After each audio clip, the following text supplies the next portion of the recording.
اسی طرح آپ کا اسلام لانا مسلمانوں کے لیے عزت کا سبب بنا، آپ کا ہجرت کرنا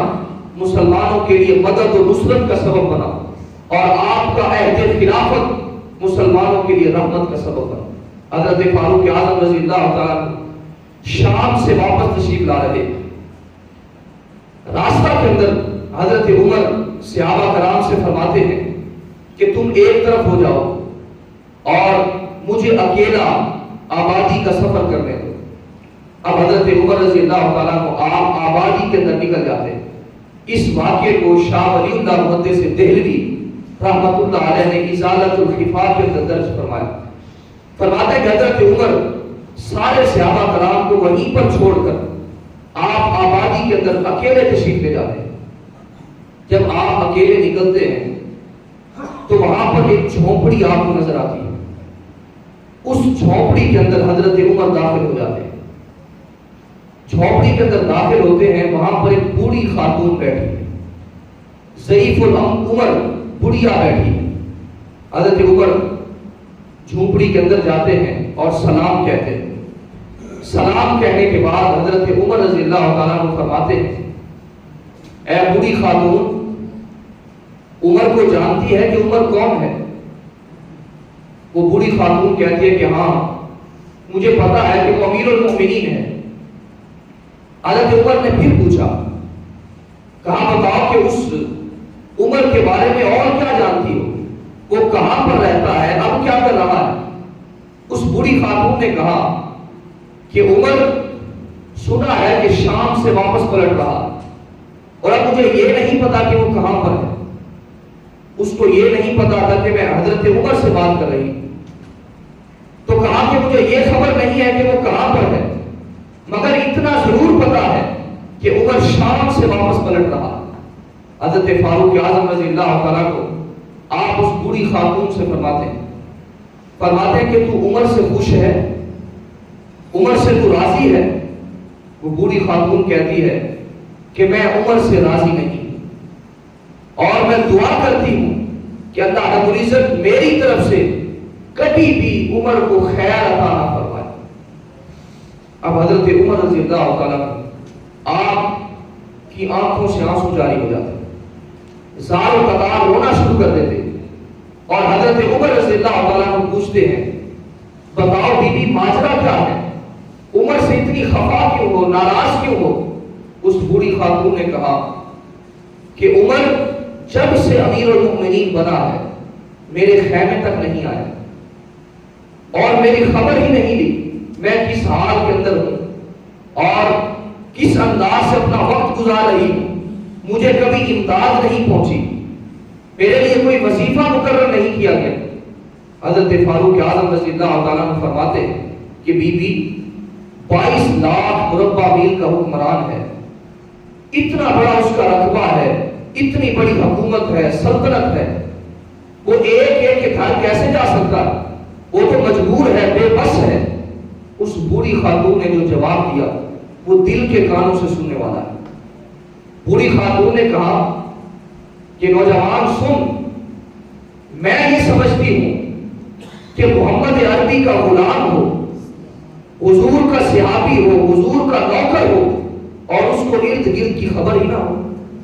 یہ کیسے ہو سکتا ہے؟ حضور کا غلام ہو، نوکر ہو، اور اس کو اپنی سلطنت کے بارے میں علم ہی نہ ہو۔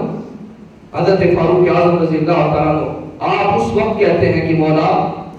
یقیناً یہ لوگ عمر کے بارے کے اندر، عمر سے بڑھ کر سلطنت کے بارے کے اندر جانتے ہیں، ان کو زیادہ علم ہے کہ سلطنت کیا ہوتی ہے اور اس کی دیکھ بھال کیسے کی جاتی ہے۔ اب حضرت فاروق اعظم رضی اللہ تعالیٰ آپ اس خاتون سے پوچھتے ہیں، خاتون مجھے یہ بتاؤ کہ عمر کو کیا لے کر معاف کرو گی؟ کچھ رقم لے لو اور عمر کو معاف کر دو، بیچارہ پھنسا ہوا ہے، اتنی بڑی اس کی حکومت ہے، کبھی کہیں پر جاتا ہے کبھی کہیں پر جاتا ہے، اور ہر گھر کے اندر داخل نہیں ہو سکتا۔ اب اس خاتون نے کہا کہ تم یہاں سے جاؤ، تمہیں کیا ماجرا، تم بڑی خیر خواہی کر رہے ہو، تم کون ہو؟ حضرت عمر فاروق رضی اللہ تعالیٰ عنہ نے کہا کہ میں عمر کا بڑا خیر تھا، میں چاہتا ہوں کہ قیامت کے دن اس کی گرفت نہ ہو اور اللہ رب العزت کے حضور جواب دینے کی بجائے وہ سرخرو ہو کر پیش ہو جائے، اللہ کے حضور بچ جائے، جواب نہ دینا پڑے۔ اس نے کہا نہیں، قیامت کے دن عمر کا گریبان ہوگا اور میرا ہاتھ ہوگا۔ حضرت فاروق اعظم رضی اللہ تعالیٰ عنہ آپ کے پاؤں تلے زمین نکل جاتی ہے، شدید گریہ ازاری کرتے ہیں، آہ و بکا کرتے ہیں، اور اس خاتون سے کہتے ہیں بی بی مہربانی کر ذرا بتا دے کتنی رقم لے کر، کیا کچھ لے کر عمر کو معاف کر دے۔ اب اس خاتون نے کہا کہ مجھے 25 دینار اگر عمر دے دے تو میں عمر کو معاف کر دوں، 25 دینار اگر عمر مجھے دے دے تو میں عمر کو معاف کر دوں گی۔ اب اتنی ہی دیر کے اندر باتیں چل رہی ہیں اور حضرت علی المرتضی شیر خدا رضی اللہ تعالیٰ اور حضرت عبداللہ ابن مسعود رضی اللہ تعالیٰ آپ تشریف لے آتے ہیں اور آ کر کہتے ہیں السلام علیکہ یا امیر المؤمنین، امیر المؤمنین السلام علیکم۔ جب سلام کرتے ہیں تو اس بوڑھی اماں کو پتہ چلتا ہے کہ امیر المؤمنین تو یہی ہے، فاروق اعظم یہی ہے۔ حاضرین محترم، وہ بوڑھی اماں سر پر ہاتھ رکھ کر بیٹھ جاتی ہے اور وہ سوچتی ہے، کہتی ہے کہ ہائے نادانی، میں نے عمر کے سامنے اتنی باتیں کر دی، امیر المؤمنین میرے سامنے بیٹھا ہوا ہے اور میں نے اتنی بڑی بڑی باتیں کر دی۔ حاضرین محترم، یہ آج کا حکمران نہ تھا، یہ حضور کے تربیت یافتہ صحابہ کرام تھے اور حضور کی تربیت کے اندر، حضور کی آغوش کے اندر رہنے والے تھے، دن رات حضور کے گرد رہتے اور ان کی تربیت ہوتی اور نبوت کی شعائیں ان پر پڑا کرتی تھی۔ یہ وہ عمر ہے، آقا کریم علیہ السلام نے فرمایا کہ ایک راستے سے عمر آ رہا ہوتا ہے تو شیطان اس راستے کو اختیار نہیں کرتا، شیطان بھاگ جاتا ہے اور آپ 22 لاکھ مربع میل کے حکمران ہیں اور اس بوڑھی اماں کی باتیں سن رہے ہیں۔ حضرت علی المرتضی شیر خدا رضی اللہ تعالیٰ آپ جب آتے ہیں سلام کرتے، بوڑھی اماں سر پر ہاتھ رکھ کے بیٹھتی اور کہتی ہے کہ میں نے عمر کے سامنے اتنی بڑی باتیں کر۔ حضرت عمر فاروق رضی اللہ تعالیٰ عنہ فرماتے ہیں کہ بی بی پریشان نہ ہو، تجھے عمر کے سامنے ایسے ہی بات کرنی چاہیے تھی، یوں ہی بات کرنی چاہیے تھی۔ آپ حضرت عمر فاروق رضی اللہ تعالیٰ عنہ آپ صحابہ کرام سے کہتے ہیں، حضرت علی اور حضرت عبداللہ ابن مسعود سے فرماتے ہیں کہ جاؤ چمڑا ڈھونڈ کر لاؤ۔ چمڑے کو تلاش کیا جاتا ہے، چمڑا نہیں ملتا۔ اب 22 لاکھ مربع میل کا حکمران، مسلمانوں کا امیر اور خلیفہ وقت، دنیا کے اندر آقا کریم علیہ السلام نے جس کو جنتی ہونے کی بشارت عطا فرمائی، انس و انکساری کا عالم دیکھی۔ آپ نے جو چادر اوڑھی ہوتی ہے، آپ اسی چادر کا ایک ٹکڑا پھاڑتے ہیں اور پھاڑ کر اس کے اوپر معاہدہ لکھتے ہیں۔ معاہدہ کیا لکھتے ہیں؟ بسم اللہ الرحمن الرحیم۔ یہ معاہدہ عمر بن خطاب کی طرف سے اس بوڑھی عورت کے نام، اور اس کے اندر یہ لکھا جاتا ہے کہ جب سے عمر مسند خلافت پر بیٹھا ہے تب سے لے کر آج تک جو بھی غلطیاں ہوئی، جو بھی کمی کوتاہی ہوئی، عمر نے اس بی بی کا حال نہیں پوچھا، اس کے خیمے تک نہیں پہنچا۔ 25 دینار کے اندر یہ خاتون عمر فاروق رضی اللہ تعالیٰ عنہ کو معاف کر رہی ہے۔ اب اس معاہدے کے اندر لکھ کر اس خاتون کو رقم بھی دے دی جاتی ہے اور حضرت عمر رضی اللہ تعالیٰ عنہ آپ حضرت علی سے فرماتے ہیں، علی اگر میں تیرے سے پہلے فوت ہو جاؤں، میرا تیرے سے پہلے وصال ہو جائے تو یہ معاہدہ اپنے پاس رکھ لو، جب میں فوت ہو جاؤں تو میرے کفن کے اندر اس معاہدے کو رکھ دے، میرے کفن کے اندر اس معاہدے کو رکھ دے۔ تو حاضرین محترم، یہ وہ امیر المؤمنین ہے جو لوگوں کی دہلیز پر امن پہنچایا کرتے تھے، لوگوں کی دہلیز پر عدل پہنچایا کرتے تھے، لوگوں کی دہلیز پر سکون پہنچایا کرتے تھے۔ اور آپ کے دور خلافت کے اندر حاضرین محترم 10 سال 5 ماہ 21 دن آپ کی مدت خلافت ہے، مسند خلافت پر آپ متمکن رہے اور کثیر تعداد کے اندر آپ کے دور مبارکہ کے اندر بہت سارے علاقے فتح ہوئے، مصر، شام، لیبیا، عراق وغیرہ وغیرہ۔ آپ کی سلطنت بہت دور تک پہنچی اور اللہ رب العزت نے آپ کو عزت عظمت عطا فرمائی، اور آپ کے زیر سایہ آپ کی حکومت کے اندر جتنے بھی لوگ تھے امن کے ساتھ سکون کے ساتھ زندگی بسر کرتے، عدل تھا، انصاف تھا اور عدل کی حکمرانی تھی۔ حاضرین محترم، اب یہ سورج روشنی بکھیرتا ہوا حضرت فاروق اعظم رضی اللہ تعالیٰ کو، اتنی بڑی عظیم المرتبت ہستی، آپ 26 ذو الحجہ کو آپ مسجد کے اندر نماز پڑھنے کے لیے تشریف لاتے ہیں،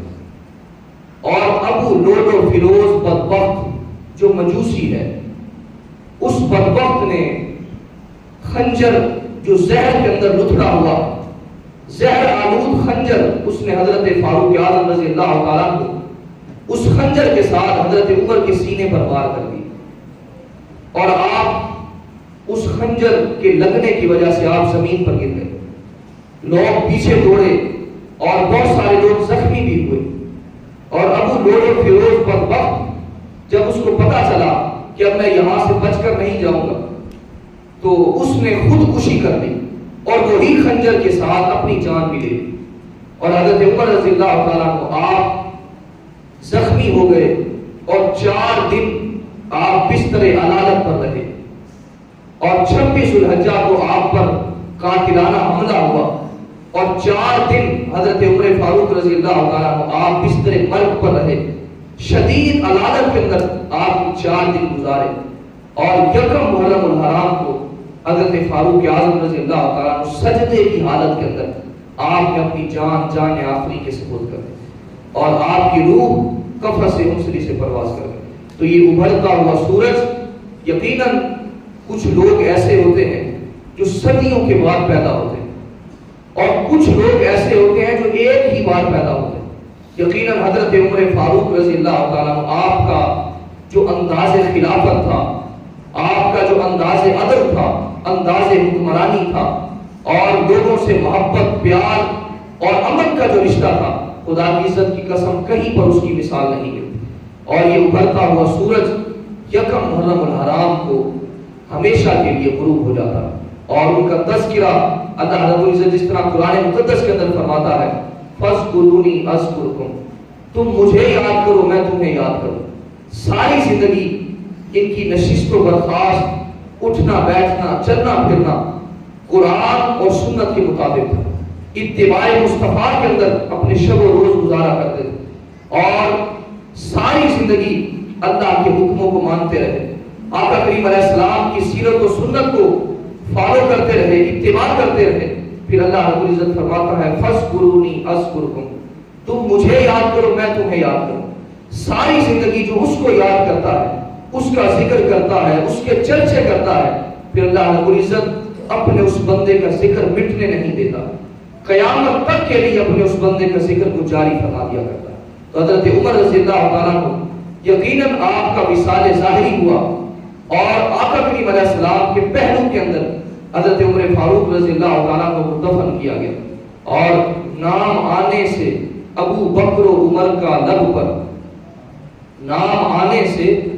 ابو بکر و عمر کا لب پر تو بگڑتا ہے وہ پہلو میں سلائے ہوئے، نام آنے سے ابو بکر و عمر کا لب پر تو بگڑتا ہے وہ پہلو میں سلائے ہوئے۔ اللہ رب العزت ہم سب کو حضرت فاروق اعظم رضی اللہ تعالیٰ عنہ کے نقوش پاک کی خیرات نصیب فرمائے، اور ہم سب کو سیرت و سنت پر عمل کرنے کی توفیق عطا فرمائے۔ وما علیہ الا البلاغ، جنہوں نے سنتے ادا کرنی ہے